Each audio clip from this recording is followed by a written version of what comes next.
ସାଧାରଣତନ୍ତ୍ର ଦିବସ ଭାଷଣ। ସମ୍ମାନନୀୟ ସଭାପତି ମହୋଦୟ, ପୂଜ୍ୟ ଶିକ୍ଷକ ମଣ୍ଡଳୀ, ଉପସ୍ଥିତ ଶ୍ରୋତା ମଣ୍ଡଳୀ, ମଞ୍ଚସ୍ଥ ମୁଖ୍ୟ ଅତିଥି, ମୋର ପ୍ରିୟ ସାନ ବଡ଼ ଭାଇ ଭଉଣୀ, ଆଜିର ଏହି ପବିତ୍ର ଦିବସ ଅବସରରେ ମୁଁ ଦେଶ ପ୍ରତି ନମ୍ର କୃତଜ୍ଞତା ଜ୍ଞାପନ କରୁଛି। ଗଣ ଶବ୍ଦର ଅର୍ଥ ଲୋକମାନେ ଓ ତନ୍ତ୍ର ଶବ୍ଦର ଅର୍ଥ ଶାସନ। ଆମେ ସମସ୍ତେ ଜାଣିଛେ ଆମ ଦେଶ 1947 ମସିହା ଅଗଷ୍ଟ 15 ତାରିଖରେ ସ୍ୱାଧୀନ ହୋଇଥିଲା, କିନ୍ତୁ 1950 ମସିହା ଜାନୁଆରୀ 26 ତାରିଖ ପର୍ଯ୍ୟନ୍ତ ଆମ ଦେଶରେ ଇଂରେଜମାନଙ୍କ ଆଇନ କାର୍ଯ୍ୟକାରୀ ହେଉଥିଲା। ଭାରତର ସ୍ୱତନ୍ତ୍ର ଆଇନ ଖସଡ଼ା ବା ସମ୍ବିଧାନ ସେତେ ଦିନ ଯାଏଁ ପ୍ରଣୀତ ହୋଇନଥିଲା। ସମସ୍ତେ ଅନୁଭବ କଲେ, ଯେହେତୁ ଆମ ଦେଶ ସ୍ୱାଧୀନତା ହାସଲ କରିଛି, ଆମ ନିଜର ସମ୍ବିଧାନ ଅନୁସାରେ ଦେଶ ଶାସନ ହେବା ଉଚିତ। ସେଥିପାଇଁ ସମ୍ବିଧାନ ପ୍ରଣୟନ ସଂସ୍ଥା ପ୍ରତିଷ୍ଠିତ ହେଲା।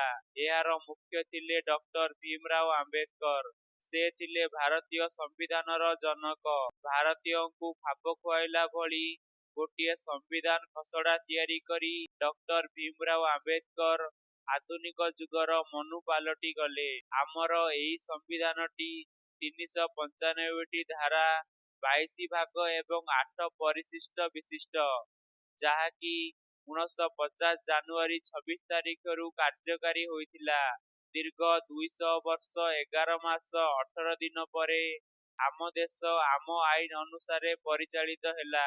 ସେହି ଦିନଠାରୁ ଅର୍ଥାତ୍ 1950 ମସିହା ପରେ ଜାନୁଆରୀ 26 ତାରିଖରୁ ଭାରତ ଗୋଟିଏ ସାର୍ବଭୌମ ଗଣତାନ୍ତ୍ରିକ ସାଧାରଣତନ୍ତ୍ର ରାଷ୍ଟ୍ର ଭାବରେ ବିଶ୍ୱ ଦରବାରରେ ସ୍ୱୀକୃତି ଲାଭ କଲା।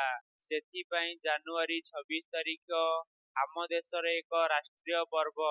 ଭାରତବର୍ଷର ପୂର୍ବରୁ ପଶ୍ଚିମ, ଉତ୍ତରରୁ ଦକ୍ଷିଣ, ଜାତି ଧର୍ମ ବର୍ଣ୍ଣ ନିର୍ବିଶେଷରେ ସମସ୍ତ ଭାରତୀୟ ଏହି ପର୍ବକୁ ବହୁ ଆନନ୍ଦରେ ପାଳନ କରିଥାନ୍ତି। ଦିଲ୍ଲୀ ଗେଟ୍‌ଠାରେ, ରାଜଧାନୀ ଭୁବନେଶ୍ୱରର ରାଜରାସ୍ତାରେ ଜଳ ସ୍ଥଳ ବାୟୁସେନା ପକ୍ଷରୁ ମାର୍ଚ୍ଚ ପାଷ୍ଟ କରାଯାଏ। ତ୍ରିରଙ୍ଗା ଝଣ୍ଡା ଉତ୍ତୋଳନ ହେବା ପରେ ଦେଶବାସୀ ତଥା ରାଜ୍ୟବାସୀଙ୍କୁ ବାର୍ତ୍ତା ପ୍ରଦାନ କରିଥାନ୍ତି। ବିଭିନ୍ନ ରାଜ୍ୟର ଲୋକନୃତ୍ୟ ଦଳ ଦିଲ୍ଲୀଠାରେ ଭଙ୍ଗାରଙ୍ଗ କାର୍ଯ୍ୟକ୍ରମରେ ଅଂଶଗ୍ରହଣ କରିଥାନ୍ତି। ସାରା ରାଜ୍ୟର ବିଦ୍ୱାନ ବୀର ସୈନିକ, ଦକ୍ଷ ପୋଲିସମାନଙ୍କୁ ଏହି ପବିତ୍ର ଦିବସରେ ପୁରସ୍କୃତ କରାଯାଏ। ଭାରତର ଶ୍ରେଷ୍ଠ ବେସାମରିକ ସମ୍ମାନ ଭାରତ ରତ୍ନଠାରୁ ଆରମ୍ଭ କରି ପଦ୍ମଶ୍ରୀ ପର୍ଯ୍ୟନ୍ତ ରାଷ୍ଟ୍ରପତିଙ୍କ ଦ୍ୱାରା ପ୍ରଦାନ କରାଯାଏ। ତ୍ରିରଙ୍ଗା ଝଣ୍ଡା ତଳେ ସମସ୍ତେ ଏକଜୁଟ ହୋଇ ଭାରତର କୋଣ ଅନୁକୋଣରେ ସମ୍ମାନ ଜଣାଇଥାନ୍ତି। ଗଣତନ୍ତ୍ର ଦିବସ କେବଳ ସାମୟିକ ଆନନ୍ଦଦାୟକ ଉତ୍ସବ ନୁହେଁ, ଏହା ଆମ ପାଇଁ ଆତ୍ମସମୀକ୍ଷାର ଦିନ ଅଟେ। ସମସ୍ତ ଭାରତୀୟ ଯେଉଁଦିନ ନିଜ ଅନ୍ତରରୁ ଏକ ମନ ଏକ ପ୍ରାଣ ନେଇ ଭାରତର ଉନ୍ନତି ପାଇଁ ଆଗେଇ ଆସିବେ, ସେହିଦିନ ହିଁ ଗଣତନ୍ତ୍ର ଦିବସର ପ୍ରକୃତ ମୂଲ୍ୟାୟନ ହୋଇପାରିବ। ଏହି ପବିତ୍ର ଦିବସରେ ଆଜି ଆମେ ଶପଥ ନେବା, ଆମ ଭାରତକୁ ମହାନ କରି ଗଢ଼ିବା। ମୁଁ ଏତିକି କହି ମୋର ବକ୍ତବ୍ୟ ଶେଷ କରୁଛି। ଜୟ ହିନ୍ଦ।